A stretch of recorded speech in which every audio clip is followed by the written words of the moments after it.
वह समुद्र जो निश्चित रूप से शांत प्रिय और अपनी सीमाओं के लिए माना जाता है कि समुद्र अपनी सीमा नहीं तोड़ता, लेकिन जहां इस तरह की दिव्य आत्माएं परम प्रभु की उनके चरणों में आकर के बैठी हो,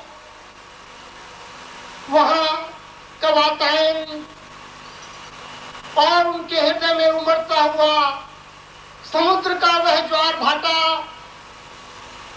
आज निश्चित रूप से अपने हृदय के समुद्र की सीमा को लांघने के लिए की पंक्तियां पत्रिका में दे करके हम लोगों की आत्माओं पे इस प्रकार का एक संघार, इस प्रकार का एक चोट पहुंची है कि हम रोक नहीं पा रहे अपने आप को, बांध नहीं पा रहे अपने आप को मर्यादा और सीमाओं में, हम अपने आप को समेट नहीं पा रहे अपने शिष्यत्व में, हम अपने आप को उस मर्यादा में नहीं ले जा पा रहे साधक की। हम तो प्रभु के बच्चे हैं, हम तो प्रभु की संतान हैं, हम तो प्रभु की दिव्यतम आत्मा के अंश हैं।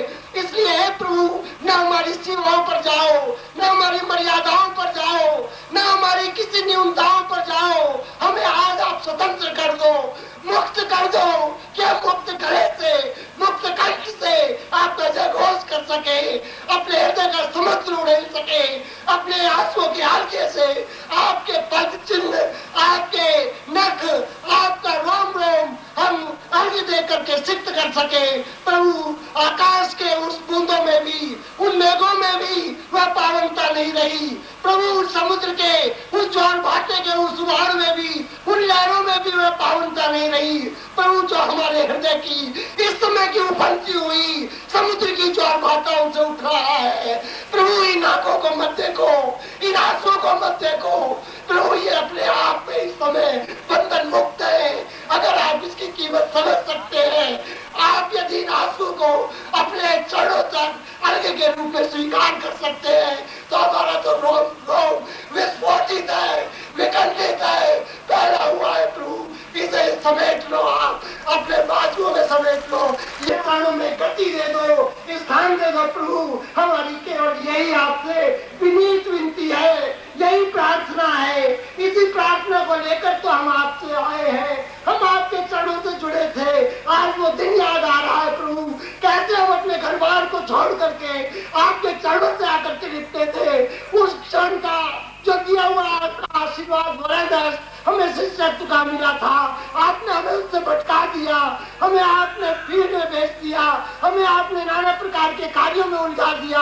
आज हम फिर आपके चरणों में लेट करके पुनीत विनती करते हैं, प्रभु उस चक्र को पूरा कर दो, हमें फिर आप उस जगह पहुंचा के बैठा दो जहाँ शिष्य पर कि ये मेरा शिष्य है, इसकी आंखें, इसका रोम, इसका स्पंदन, इसके प्राण प्राण, इसके एक एक कंठ की आवाज मेरी है, और जो मेरी है तो निश्चित रूप से क्रांति होगी, क्रांति बिल्कुल बजेगा। रोक नहीं सकता, न सृष्टि रोक सकती, न प्रकृति रोक सकती। प्रभु ने जो गति दी है, गतिशील होंगे और इस प्रकार से गतिशील होंगे कि एक ज्वार उमड़ेगा इस चारों दिशाओं में, और ये समुद्र उमड़ रहा है। आप सब निश्चित रूप से पवित्रतम पवित्र बोध के साथ प्रभु गुरुदेव के चरणों में विराजमान है। मैं तो आपसे हाथ जोड़ करके विनती करता हूँ कि हमारे पास अगर कुछ है प्रभु के चरणों में, अपने हृदय का ज्वार है, अपनी आंखों के अश्रु वेग है, इनसे हमें प्रभु के चरणों को सिद्ध करना है। इनसे हमने अपने प्रभु के पावन पुनीत अपने उनके पदों को हमें पखारना है। प्रभु, हमारे इस विनीत भाव को स्वीकार करते हुए हम पर अपनी कृपा कर दे, अपना वरदान दे दे। प्रभु, पात्र आशीर्वाद चाहिए, यह वरदान तो हम आपसे लेकर रहेंगे प्रभु, यह वरदान तो आपको देना पड़ेगा प्रभु। इस वरदान को आप हमसे नहीं छीन सकते। हमारी आंखों के आंसुओं से पखारे हुए अपने पदों को आप किसी भी प्रकार से उस उसका दिया हुआ वहां से निकला हुआ आशीर्वाद आप रोक नहीं सकते। हमें आपने प्रवाह दिया है, इसी प्रवाह में हम बहते चलेंगे और आपसे जब चाहेंगे तब आपसे यही आशीर्वाद वरदान हमारा अधिकार प्रभु हमसे मत छीनना और जो चाहे उन्हें देना, ठुकरा देना, ठोकर मार देना, हमें आप पंचतत्वों में विलीन कर देना।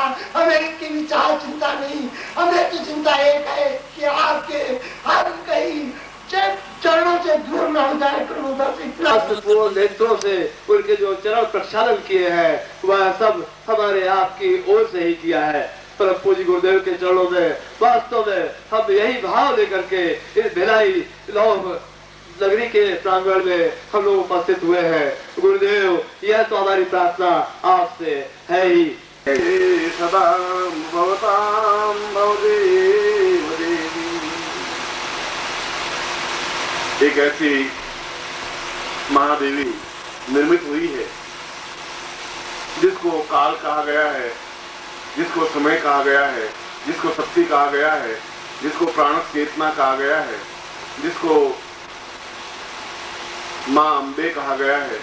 जिस प्रकार से एक माँ अपने कुपुत्र या सुपुत्र बालक को अपना संरक्षण देती हुई उसका ध्यान रखती है, उसको ऊंचा उठाती है, उसको सफलता के पथ पर अग्रसर करती है, ऐसी ही जगदम्बा से मैं प्रार्थना करता हूँ कि आप सभी का वो कल्याण करे, आप सभी की रक्षा करे, आप सभी को पूर्णता प्रदान करे। ऐसा ही गुरुदेव की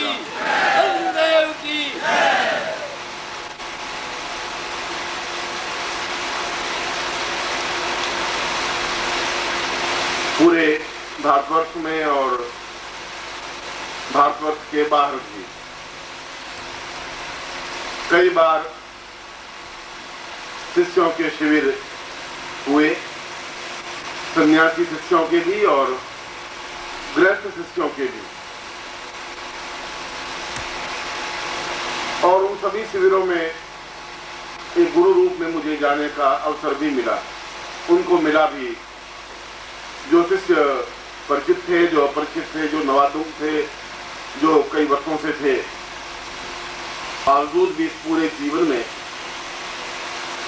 जब भी मैं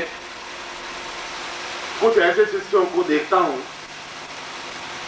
जिनके हृदय में एक असीम प्रवाह होता है, जिसके हृदय में एक प्राणस चेतना होती है, जिसके हृदय की झंकार मेरे साथ जुड़ी होती है, तो जीवन का एक भाग आनंदमय हो जाता है। और इस भिलाई नगरी में आपके बीच आने पर मैं ऐसा ही अनुभव कर रहा हूं कि जैसे मेरे ही पुत्र हों, मेरे ही शिष्य हों, मेरी ही आंख, नाक, कान, हाथ, पैर सब मेरे सामने पूर्ण पुरुष बनकर के बैठे हों, ऐसा ही अनुभव कर रहा हूं।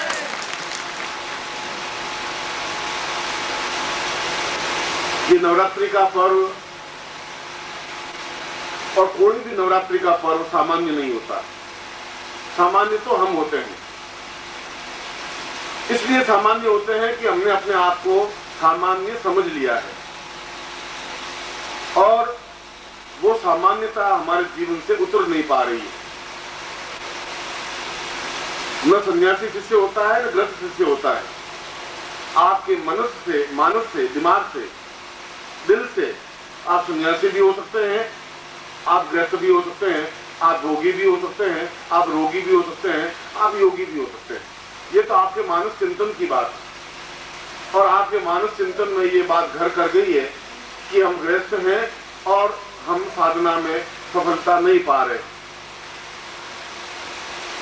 यदि आपके साथ एक समर्थ गुरु हो, आपके बीच में 10-15 वर्षों से, 50 वर्षों से हर बार जुड़ रहा हो और उसके बाद भी आप सामान्य बने रह सकें, तो ये तो आपके मनस की कल्पना है, मानव की और आपके दिमाग की न्यूनता है, कमजोरी है। जब मैं ये कह रहा हूं कि आप न्यून है ही नहीं, आप कमजोर है ही नहीं, तो आपके मन से ये भ्रम मिटाना पड़ेगा। आपको ये छोड़ना पड़ेगा कि आप ये साधना में सिद्धि प्राप्त नहीं कर सकते, या भगवती जगदम्बा को साक्षात प्रकट नहीं कर सकते, या भगवती लक्ष्मी को आप अपने सामने साकार नहीं कर सकते। आप सभी अपने आप में समर्थ हैं, मगर आपके मन पर, क्योंकि आपका सारा जीवन मन के संवेगों के साथ प्रवाहित है, और मन के संवेग कहलाते हैं काम, क्रोध, लोभ, मोह, अहंकार, अटैचमेंट, प्यार, घृणा, तिरस्कार, घमंड, जो कुछ भी, ये सारे 32 संवेग हैं। आप इन संवेगों के साथ जिंदा हैं, जीवित हैं। एक रेत जमती रहती है।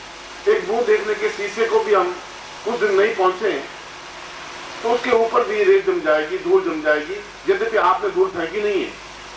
चारों तरफ का वातावरण ही ऐसा है। अगर आप अपने बाथ बेसिन के ऊपर शीशा लगा हुआ है और यदि आप 5-7 दिन उसको नहीं पहुंचे तो 8वें दिन आप चेहरे को साफ नहीं देख पाएंगे। आपने धूल नहीं फेंकी, आपने पानी के छींटे भी नहीं मारे, मगर जो चारों तरफ का वातावरण है, जो धूल के कण हैं, वे उस शीशे पर चिपक जाते हैं और उसकी वजह से आप अपने चेहरे को साफ होता जाता हूं, आप हर बार उसके ऊपर धूल जमाते जाते हैं। मैं अपनी तरफ से प्रयत्न करता हूं कि आप अपने उस दर्पण को स्वच्छ करें, अपना चेहरा देख सकें, और देख सकेंगे तो आपको एहसास हो पाएगा कि आप एक साधक हैं, देख पाएंगे कि आप एक समर्थ गुरु के शिष्य हैं, देख पाएंगे कि आप साधनाओं में सिद्धि और सफलता पा सकते हैं। बस धुंधले शीशे से, धुंधले मन से, धुंधली आत्मा से नहीं देख पाएंगे। और इस रेत भरे हुए मन के दर्पण को स्वच्छ करने की जो क्रिया है, उस क्रिया को दीक्षा कहा जाता है। दीक्षा का मतलब ये नहीं कि आप मेरे शिष्य बन रहे, शिष्य तो है ही, मेरे शिष्य होते तो यहां बैठते ही क्यों।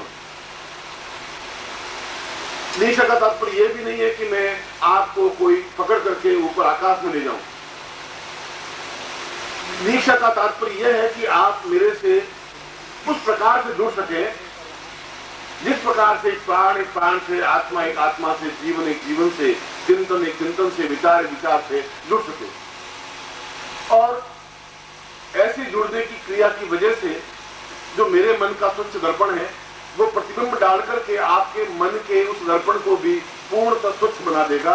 तब उस पर न तो घृणा होगी, न तिरस्कार होगा, न अपमान होगा, न न्यूनता होगी, न मन में अभाव होगा, न मन की भावना होगी कि मैं कुछ कर नहीं सकता। ये कहा है कि सतम विभूतय पूर्णम त्वम देवोत्थान पूर्वतः। बार बार दीक्षा लेनी ही चाहिए, बार बार शीशे को साफ करना ही चाहिए। ये जरूरी नहीं कि एक बार खरीद के लाए शीशे को और पहुंच करके रख दिया तो अब जीवन भर वो शीशा साफ रहेगा ही। बार बार, और जब हर बार उस शीशे को पहुंचा जाएगा, क्योंकि आपको वह क्रिया मालूम नहीं है कि हम अपने अंदर शीशे तक, दर्पण तक कैसे पहुंच सके।